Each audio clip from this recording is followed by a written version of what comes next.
tutora y compañeros. Mi nombre es María Isabel Cárdenas, soy estudiante del segundo semestre en la carrera de Comunicación Social en la Universidad Abierta y a Distancia UNAD. El día de hoy les vengo a explicar mi tarea basada en la asignatura de Pensamiento Lógico Matemático, donde tratamos el tema de teoría de conjuntos. Como podemos ver en la pantalla, es colocar en práctica todo el material, la teoría dada, y que gracias a esa puesta en práctica podemos aprender mejor. Podemos definir la teoría de conjuntos gracias también a los dos videos que se nos dio, que nos dice que es la agrupación, clase o colección de objetos, de elementos que pertenecen o responden a la misma categoría o grupo de cosas, y que ese conjunto está compuesto por diferentes elementos, que son los objetos, cosas que pertenecen a cierto conjunto. También se nos dice que en la teoría de conjuntos encontramos el diagrama de Venn, que son regiones cerradas que nos sirven para visualizar el contenido del conjunto, como logramos verlo en este ejemplo, y de la relación que existen entre conjuntos. Gracias a ello también podemos desarrollar esta actividad. También, de acuerdo a la unidad 1, podemos entender el lenguaje dado y según ello también poder desarrollar esta tarea. En el ejercicio 1 nos dice que debemos escoger una letra. Yo he escogido la letra A para desarrollar todos los ejercicios de la letra A. Nos dice que según lo que se nos ha dado, debemos determinar por extensión el conjunto dado por comprensión y por comprensión el conjunto dado por extensión. Entonces, decimos que leemos X, tal X, pertenece a los números naturales. ¿Cuáles son los números naturales? Se nos dice que los números naturales es cualquiera de los elementos que se usan para contar. Entonces, podemos ver que se define sin cero y también se define con cero. Ya, aunque dice que no es considerado un número natural, es necesario para considerar el número cuando hay ausencia de los mismos. Entonces podemos ver que corresponde a todos los números positivos que van hasta el infinito.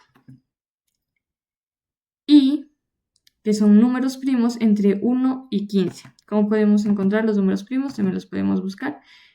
Dice que un número primo es un número natural mayor que 1 y que tiene dos divisores. Los números primos son aquellos que se dividen entre el mismo y el mismo número. Podemos encontrar una tabla hasta 100, pero también podemos buscar cuando necesitamos mayores números. En la tabla se nos dice, están todos los números y en la tarea nos dicen que de 1 al 15. Podemos ver que los seleccionados con rojo son los números primos, es decir, está el 2, el 3, el 5, el 7, el 11 y el 13.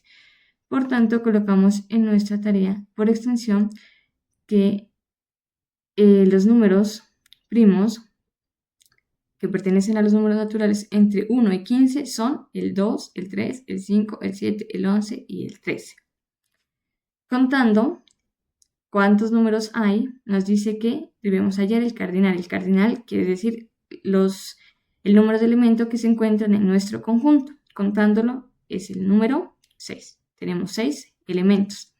Y ahora sí de B. Lo tenemos por extensión, debemos desarrollarlo por comprensión. Entonces, según el ejemplo que se nos da aquí, pero también según los ejemplos que se nos dieron en el anexo 5, para poder desarrollar nuestra tarea, nos basamos en ello para desarrollar y dar la solución a este problema. Nos dice que es 10, 12, 14, 16, 18, 20, 22. Es decir, como podemos verlo acá y como podemos ver en el ejemplo, son números naturales, pero estos no tienen un final. Por tanto, se define como X tal X pertenecen a los números naturales y son números par. ¿Por qué podemos definir que son números par? Porque van de 2 en 2. 10, 12, 14, 16, 18, 20, 22. Y los números impares son los que se encuentran en medio de ellos.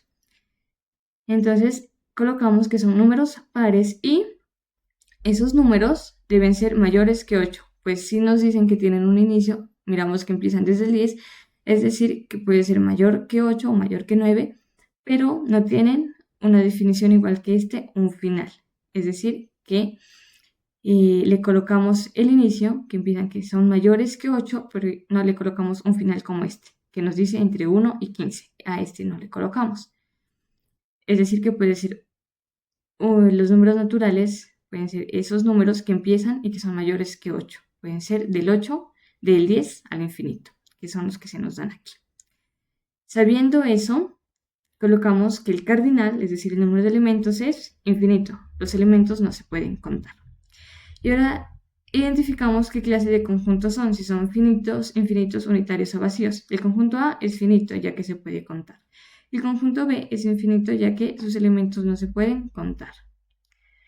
Colocamos las tablas que pudimos hacer en GeoGebra,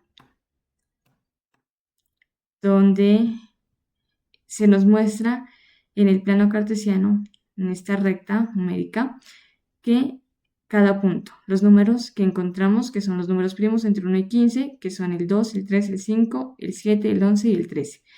Y por cada uno de ellos tenemos un punto. Entonces el punto A corresponde al 2, el punto B al 3 y así sucesivamente hasta el punto F, que es el punto, que es el número 13. Y de igual manera, en GeoGebra tenemos nuestro conjunto B, que son los números pares, que va del 10, pero son infinitos. Aquí solamente marqué hasta el 22, pero sabemos que van, igual como está en la recta numérica, de 2 en 2, el 24, el 26, el 28, el 30, el 32, hasta el infinito, que es lo que se nos subraya aquí y por eso tiene los puntos suspensivos.